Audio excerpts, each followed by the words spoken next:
Hi, എല്ലാവർക്കും സലു കിച്ചണിലേക്ക് സ്വാഗതം.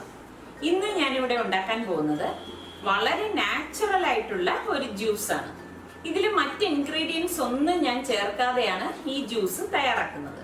ഇത് വളരെ സിമ്പിൾ ആയിട്ടുള്ളതാണെന്ന് എനിക്കറിയാം. നിങ്ങൾ ആരും എന്നെ കുറ്റം പറയരുത്. അപ്പൊ നമുക്ക് ഈ ജ്യൂസ് എങ്ങനെയാണ് തയ്യാറാക്കുന്നതെന്ന് നോക്കാം. ഈ ജ്യൂസ് ഉണ്ടാക്കാൻ വേണ്ടിയിട്ട് ഞാനിവിടെ 2 കരിക്കാണ് എടുത്തിരിക്കുന്നത്. ഇനി ഈ കരിക്കൊന്ന് ഇതിന്റെ മുകൾ വശം ഒന്ന് കട്ട് ചെയ്തിട്ട് ഇതിലുള്ള വെള്ളം ഒരു ബൗളിലേക്ക് ഒഴിച്ചെടുക്കാം.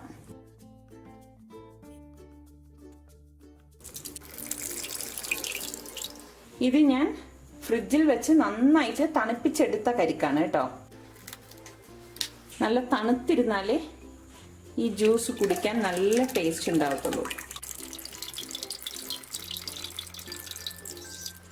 2 കരിക്കിന്റെ വെള്ളം ഞാൻ ഈ ബൗളിലേക്ക് എടുത്തിട്ടുണ്ട്. ഇനി നമുക്ക് ഈ കരിക്കൊന്ന് പൊട്ടിച്ചിട്ട് ഇതിനുള്ളിലെ കരിക്ക് ഇളക്കിയെടുക്കാം. ഞാൻ ഇതൊന്ന് പൊട്ടിച്ചിട്ട് വരാം. ഞാനിവിടെ കരിക്ക് പൊട്ടിച്ചെടുത്തിട്ടുണ്ട്. ഇനി ഈ കരിക്കിനെ ഇതിൽ നിന്ന് ഇളക്കിയിട്ട് ഈ ബൗളിലേക്ക് ഇട്ട് കൊടുക്കാം. ഒരു സ്പൂൺ കൊണ്ട് നമുക്ക് ഇതുപോലെ തന്നെ ഇളക്കിയെടുക്കാൻ പറ്റും. ഇതുപോലെ വേണം ഇളക്കിയെടുക്കേണ്ടത്.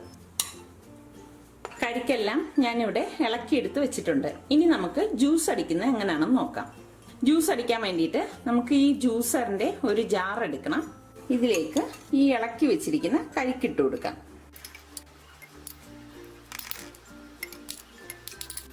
ഇനി ഇതിലേക്ക് ഈ കരിക്കും വെള്ളം ഒഴിച്ചു കൊടുക്കാം. ഞാൻ ഇതിലേക്ക് പഞ്ചസാരയൊന്നും ആഡ് ചെയ്യുന്നില്ല. ഇനി ഇത് അടച്ച ശേഷം നന്നായിട്ടൊന്ന് അടിച്ചെടുക്കാം.